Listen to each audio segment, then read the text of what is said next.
Jaw Sports, and today I'm going to be giving you my gambling calls for tomorrow's football games. So, just to make this clear beforehand, I'm going to give picks for every game, but I'm going to make it clear which games I should think you should just skip and stay away from because you shouldn't bet on every game every week. That's how you lose. If you bet on 10 games every week, you're not going to win 10. But if you bet on 3, it's hard to explain, but you really shouldn't be betting on every game. Just pick a select few every week that you're really confident in and stick with those. But the first game we have is the Seahawks versus the Bills. I'm personally dodging this game, but I like Seattle minus 3.5 or Seattle money line a lot because I just think Seattle has a really good offense, and Buffalo's defense has looked really, really shaky in the last few weeks. And I'm not saying Seattle's defense is good at all. I actually think it's really fucking overrated. I don't really think it's that good at all. I mean, it's not bad, but I don't know. That's the only reason I'm not big on them in the Super Bowl, because that defense is nothing compared to that offense. So if you're taking anything this game, it's these two. And let me move that. So Denver versus Atlanta. This is a game I would just avoid. Even with Calvin Ridley possibly playing, I don't like this game at all. It's two trash teams. A 4-point line. It's not a 3-point line. If it was Atlanta minus 2 or something, I'd say take Atlanta. But if anything, this game, I think the best bet for you is over 49 because Atlanta scores the football and they don't really have a defense. But I mean, Denver doesn't have a good offense. But out of everything in this game, maybe these two. I mean, I'm not even completely confident about that one. I would say avoid that game if you can. Now this game, I like it, but I don't love the lines and the spread at all. 6.5 is weird. I think Tennessee is gonna win this game. Chicago just is a very overrated football team, or just a team that record doesn't really represent how good they are at football. So Tennessee, on the other hand, is a good football team. Even though they lost to the Bengals, I still think Tennessee's a very good football team. So if anything, take the Tennessee money line and over under 47. That's a toss up, but no one bets the under, so you're taking over 47, boys. Next game we have Detroit versus Minnesota. So Minnesota had a really good week last week against Green Bay, but it's really important to note that the weather conditions were god awful, and it basically opened up the room or the floor, whatever the hell the saying is, for Dalvin Cook just to run all over them. I mean, they couldn't throw the ball. I think Kirk Cousins only dropped back 15 times total, so don't expect that this week. I think Detroit, if they don't have Kenny Golladay, which I don't think they do, they definitely should be underdogs, and Minnesota should be favored because I don't even think Minnesota is as bad as their record shows. I've been saying that all year. I don't think Minnesota is a bad football team. So if you're going to take anything, I mean, I would love if it was minus 3, but still take these two probably if you're going to take any. So this is my favorite, absolute favorite game of the week, fellas. We got Baltimore versus Indianapolis. I'm a Baltimore fan. I can tell you we nearly beat Pittsburgh with Lamar Jackson playing like complete booty hole. Lamar hasn't looked worse either than probably that Kansas City game in his career. The last week he looked terrible. It was really JK and Gus just going off, and our run game is incredible, but Indianapolis does have a great defense. I would say top 3 in the league even. But we also have a great defense. That's what people forget about Baltimore, and that's why we're such a good team. Even with Lamar performing poorly, we have such a good defense. I think Indianapolis is going to struggle to score on us. So if Lamar is able to keep his turnovers to a minimum and we can just somehow run the ball against Indianapolis. And even if we can't, just if our offense can operate and get some points on the board, I think it's going to be hard for Indianapolis to get into this game. I don't get why the spread is this small. I mean, I know we played poorly against Pittsburgh, but it was actually Lamar Jackson who played poorly, not the defense, and everyone else actually played fine. So I really think this spread should be like Indianapolis +4. So I would slam this in the money line, and shit, the over's not bad either. But I really like the spread in the money line for this because I'm telling you, Baltimore is going to bounce back. I'm a Ravens fan. I mean, I might be speaking out of bias, but man, I don't know. For us to be only 1.5 point favorites over Indianapolis, I could understand if it was a better team, but I don't think Indianapolis is that great of a football team. That defense is really good, but Nyheim Hines is not going to bust our ass. I'm telling you that right now. Nyheim Hines is not busting the Ravens defense. The straps will be activated. Baltimore's taking this game. Next game, Kansas City -10.5. I don't even touch Kansas City games because look how terrible the money line is, and the spread is always huge. I mean, fuck it. If you want to be risky, maybe take Carolina +10.5. I don't hate that. I could see Kansas City winning like 37-20 probably, something like that. But I could also see it being like 30-20, and Kansas City just runs the ball for the last 2 quarters of the game. So, I mean, this game is, I would just avoid this. I don't really like betting on Chiefs games because the spreads are always ridiculous, like absolutely ridiculous. So, I just wouldn't touch this. Houston versus Jacksonville. I do think Houston will win this game, but to be 6.5 point favorites it's a lot because Jacksonville is a pesky team. I mean, they looked bad. They did look bad last week, or not last week, but they don't look the same without Gardner. I don't think they'll be good. But James Robinson is a good football player, and if Houston's defense keeps playing like it is, they could let Jacksonville in this game. So, if anything, probably take the over in the money line.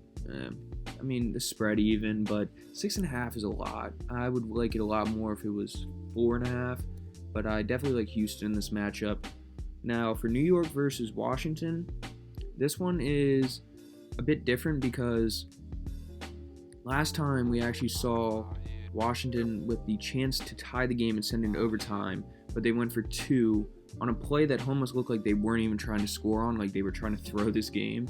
So I think Washington actually is the better team this year, and they could win this game, but I think they're really tanking. So I kind of like New York +2.5 here, but I do think Washington is the better football team this year. I don't think Washington is terrible as people make it out to be. Chase Young has been fantastic. Terry McLaurin, it's unreal. He's unreal. He's a talent that they need to get a quarterback because he is so good at football. Like, if he was on Baltimore, my God, I would do anything to have Terry. He is an animal. I love Terry McLaurin, but I love this money line. +130. I would, if anything, take that. +130 money line is a great line for this game. I can easily see New York winning this. They won the last game.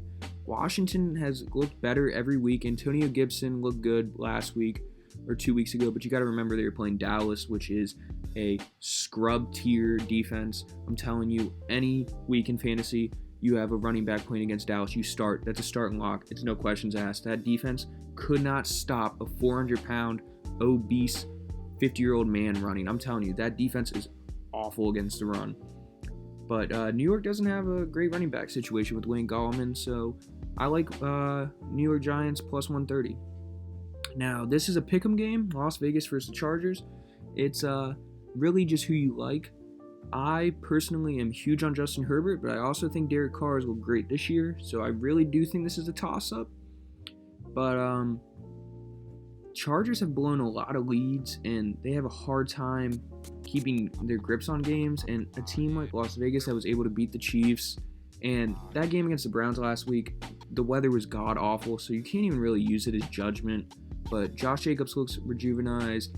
That offense looks pretty good. I mean, I'm huge on Herbert. I love Justin Herbert, but I think I got to give this one to the Raiders, and I like the over. I don't love the over, but you always got to bet the over, not the under. Now on to Pittsburgh versus Dallas. Pittsburgh versus Dallas is an interesting game because of how huge the spread is. Pittsburgh is going to win this game, but look at this money line. Yeah, don't even touch it. I mean, don't even touch this either unless you want to throw like $10 on it to win 70, but I think you're just literally throwing away $10 because I'm telling you, Dallas is not winning this game. I don't even know who the hell they're using at quarterback this week. I don't even think they're using the GOAT, Ben DiNucci, anymore.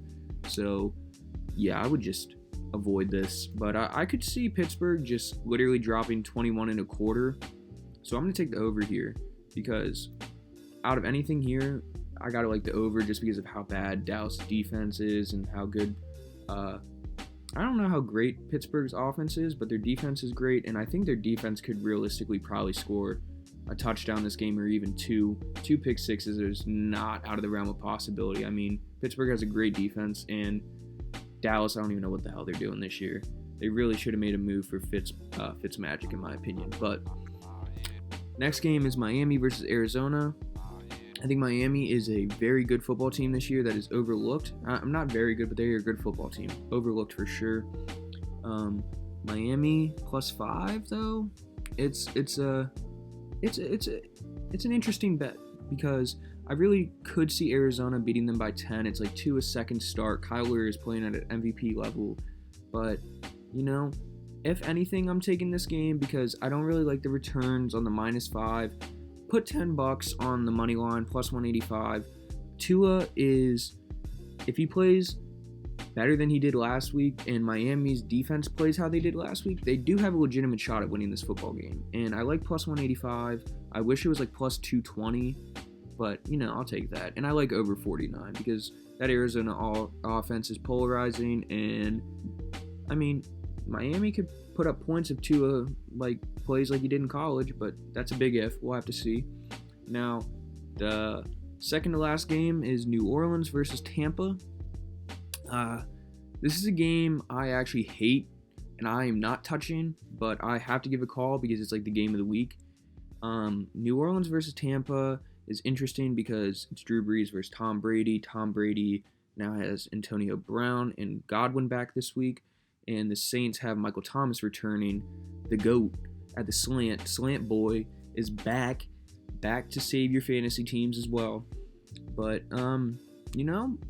if anything, I think you take +175 because the Saints are not a bad football team. They still have Alvin Kamara, Michael Thomas, and Drew Brees. And, I mean, that defense isn't as good as it used to be, but I like +175. That's hard to pass up on. It's because +4 I could see, but look at that. -110 returns, not really worth it. I'd rather bank on +175. I like the odds there because I do think New Orleans could win this game. I'm not saying it's a pick 'em, but they're underdogs, but not by a huge margin in my opinion. I could see Tampa destroying them. I could see New Orleans winning by 10. It could really go any way. So I really do like this +175 money line, and the over is kind of juicy as well because I think both these offenses are going to put up points. But if Tampa's defense plays how they played a few weeks ago and not last week, I don't know about that. That will be scary because they have a very good front seven. I'm scared of Tampa for sure. Now the last game of the week, and this is going to surprise a lot of people, I'm taking +10 and +360. Don't even ask. I think the Jets are god-awful at football, but New England is not good at all. But New York has looked better ever since they moved on from Le'Veon. Maybe they're piecing things together. If they don't, I'm not saying they're going to win, but +360 is juicy.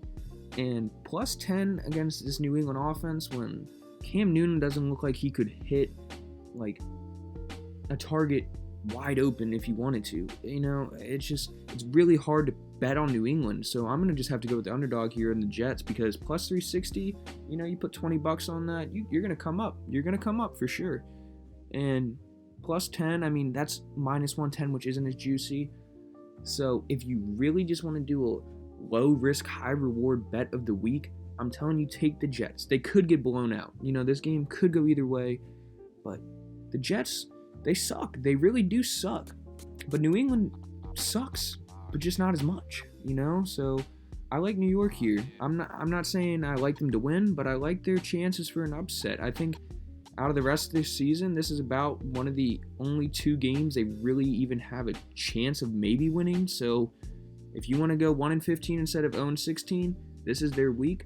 And those are my picks of the week, and I hope you guys enjoyed. And I'll try to structure these better and try and rehearse more. But I did this all off the dome, and I hope you guys enjoyed, and I hope I gave you an insightful analysis, and I hope you guys make some money tomorrow. Thanks.